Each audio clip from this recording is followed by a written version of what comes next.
Hello，各位观众朋友，大家好，我是沃雷卡。今天我们要来玩1.20.1的无工作台极限生存。那顾名思义呢，就是在极限生存的基础上，再加入一个不能使用工作台的限制。我们看一下这只村民，因为不能使用工作台，所以很多方块都不能取得。那这只村民呢，就是让我用比较高的代价去交换一些重要的方块。那大家看到这个交易的价格呢，就知道这是一笔非常不划算的交易啊。那这里面对初期比较有用的，也只有这个夏目船，但是这个海洋之心也不是这么容易能取得的。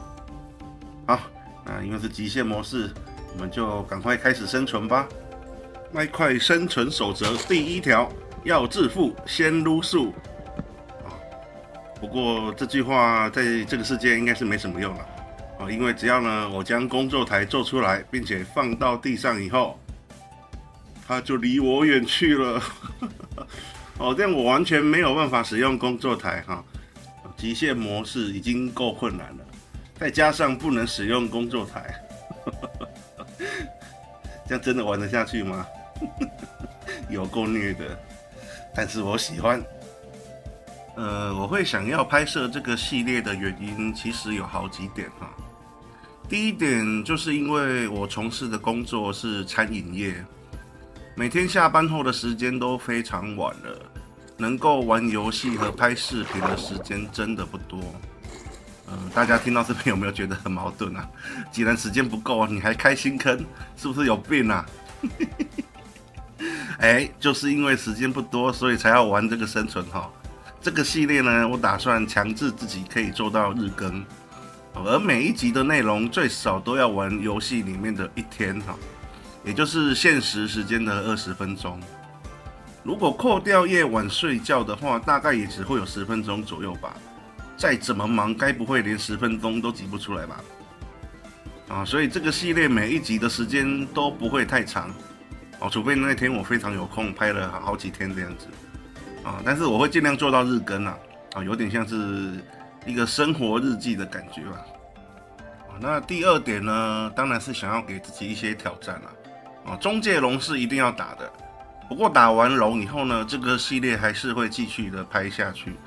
因为我自己也很好奇，如果不能使用工作台的话，玩个1000天以后，这个世界会变成什么样子？至于不能使用工作台，也是让自己能一直保持新鲜感的一个手段啦。就拿村庄来举例好了，大家生存玩到后期，如果发现一个新的村庄，你们还会感到新鲜吗？村庄里面绝大多数的方块和道具，几乎都可以在自己的据点里面生产哈。我在自己家就能做了，谁要去逛村庄啊？搞不好你自己家里面就是一个村庄了。但是，如果在不能使用工作台的世界里面你会发现村庄里面到处都是宝藏村民的工作站点不能合成，地板门不能合成，甚至连储物箱都不能合成。这么一来，村庄就非常有收刮的价值了哈。那当然，因为我的模式是极限模式，因此只要不小心让角色死亡了，一切就要从头开始。不过这样玩起来会更有代入感才不会总是用堆尸打法来度过一些难关第3点呢，就有一段小故事要说了。我大概在2018还是2019年的时候玩了一个叫做废土伺服器的多人伺服器。这个伺服器现在还在而且玩家同时在线人数常常是破千的状态。开那么久真的很不容易当时我在废土玩的时候有发现一个叫做无合成台挑战的副本。那个副本开设的用意就是让玩家在一个不能用工作台的世界里面讨伐中介龙，就可以得到一个好像称号吧，可以得到一个称号。不过我一进入那个世界里面就立刻被这样的玩法吸引。之后只要上线就是直接进入那个副本里面。在不可以使用工作台的世界里面玩起一般生存，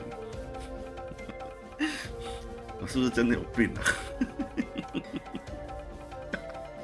不过真的觉得这样子蛮好玩的我在那里呢盖了一片非常大的据点，还有不少的建筑跟农场，就这样玩了半年左右吧。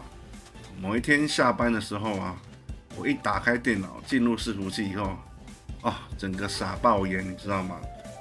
这半年间啊，我在世界各地的沙漠神殿里面收集到大约4组还是5组的 TNT 啊，结果被伺服器的小鬼偷了我家以后，还用 TNT 把我家全都炸了。那真的是心在滴血，你知道吗？从那天起啊，我在那边生活了半年的点点滴滴，常常会出现在我的梦中。大家有没有在梦中玩过麦块啊？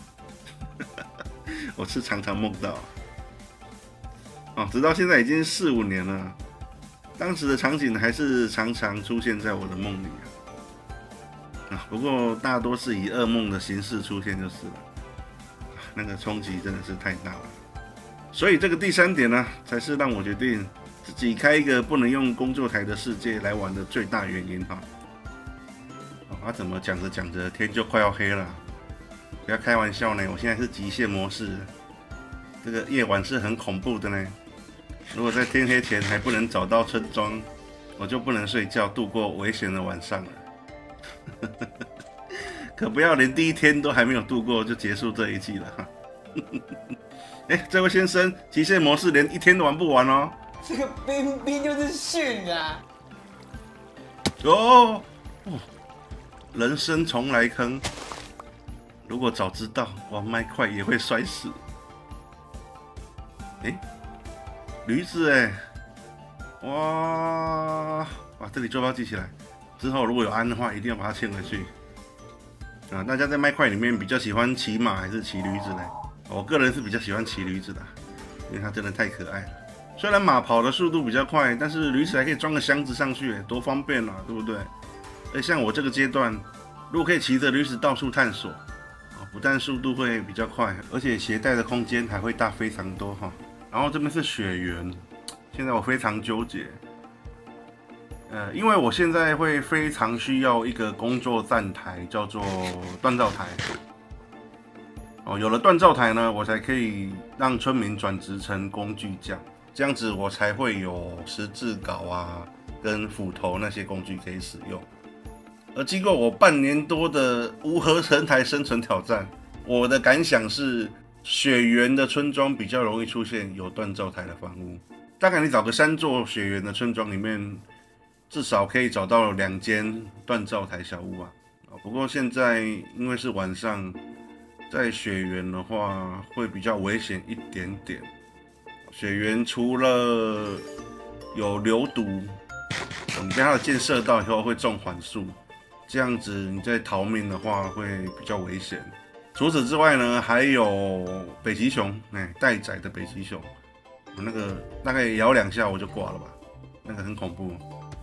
所以我现在还是先远离雪原好了，看看能不能在附近的平原找到村庄。等一下，前面那里是村庄吗？好像是村庄好像是哦，对，我好像看到房子，应该是村庄。可是如果是村庄那边应该会比较亮吧？确定是村庄，确定是村庄，那个外观一定是村庄。村庄我来了，快点，赶快给我1张床！这间好像是皮匠小屋，皮匠小屋的宝箱有机会开到马鞍可惜没有不过有2件装备也不错啦。这个箱子没办法合成，把它带走吧。麦当劳欢送，破图，吓死人！不管了，赶快睡觉。OK。